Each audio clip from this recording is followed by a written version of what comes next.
Ante todo, bienvenido a nuestra localidad, a nuestro programa, a nuestra plaza y bueno, y con la posibilidad de hoy estar en un escenario natural y presentando el programa. Sí, la verdad que gracias a ustedes por el recibimiento, me siento como en casa porque yo soy de Rosario, pero recorrí muchos pueblos, muchos familiares, digo, hasta acá he venido a jugar al fútbol cuando jugaban en la Liga Figro, Arditi, no sé, me acuerdo cuál era, y bueno, nada, me gusta esta onda de... Primero, bueno, me trajo acá a FU, lo tengo que aclarar, Diego, y la verdad me siento muy contento.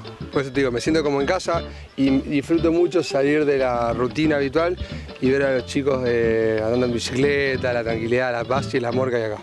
Supongo que en cada lado que vas debe pasar esto, como ahora, que empiezan a ver un despliegue diferente, cámaras diferentes, que no somos nosotros los únicos que hay del pueblo, gente que empieza a parar, a preguntar y bueno, la posibilidad de cocinar, digamos, para la tele, para un público que es imaginario y para el que está presente. Sí, pasa eso, pero Pasión por las Brasas es eso. Hace 6 años que venimos haciendo este trabajo. Grababa antes en un country cerrado, lo sigo haciendo, pero este invierno, otoño e invierno grabé mucho en la ciudad y me fui a los parques.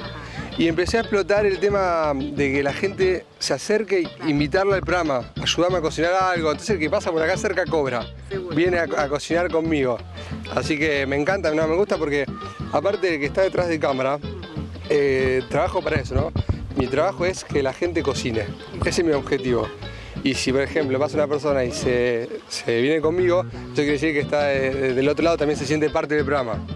Gustavo, ¿qué preparan hoy? Son 2 programas los que están grabando ahí en Fuentes. Sí, vamos a hacer 2 programas. Ahora voy a hacer una boga de río, de espinada con una costra de limón y una ensalada de calabazas, que tiene también una miel de Fuentes. Fuimos agarrando los productos acá. Y después voy a hacer unos chorizos rellenos, que está todo el mundo de acá preguntando cómo va a ser.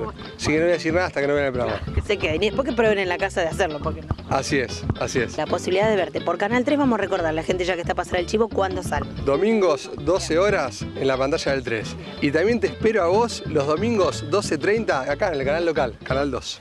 Gracias y que tengan una buena jornada en el día de hoy. Gracias a ustedes.